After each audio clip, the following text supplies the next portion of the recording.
Timothy John Stamps was born on 15 October 1936 and died on 26 November 2017. He was a Zimbabwean politician and doctor who served in the government of Zimbabwe as Minister of Health from 1986 to 2002. For most of this period, he was the only white member of the government. Stamps was born in Wales in 1936. After qualifying as a doctor in the UK, he went out to colonial Rhodesia in 1962 to join its public health service. He spent the remainder of his life in Rhodesia and Zimbabwe. He was appointed as Deputy Medical Officer for the municipality of Salisbury in 1968 and was promoted to Chief Medical Officer in 1970. He was dismissed from this last post in 1974, allegedly for trying to switch the emphasis in healthcare provision slightly more towards the black community. At that time, whites comprised no more than 15% of the population of Salisbury, but at least 60% of municipal spending on social services in the city was directed towards them. After his dismissal, Stamps worked as a doctor in a number of community projects while becoming increasingly interested in development and political activities.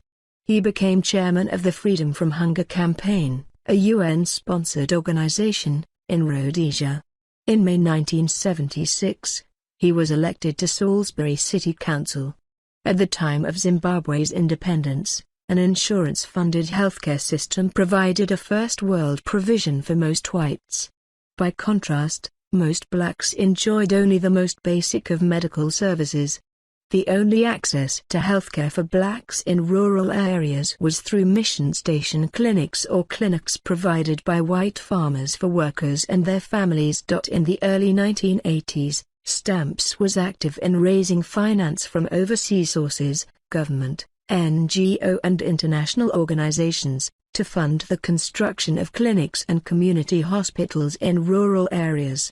The Zimbabwean government also sought to expand healthcare facilities, and Stamps worked closely with the Ministry of Health on a number of projects.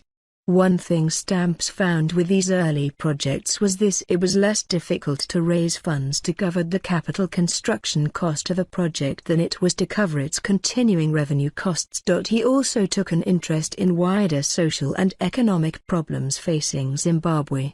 The land tenure system, which had been installed during the existence of Rhodesia, had resulted in a situation in which most of the farming land in the country was either A. individually titled and white-owned, or B. collectively owned for use by African tribes. Both of these forms of tenure presented problems that needed to be urgently addressed. Although most Zimbabweans agreed on the need for reform in general terms, conservative elements, including both white farmers and African tribal chiefs, would put up stubborn resistance to specific proposals for reform. Stamps sought to develop a new model for land ownership and usage.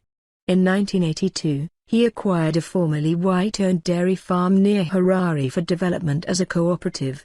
Funded by a $2 million grant from the German charity Agro Action, he was able to settle 2,000 people at this farm.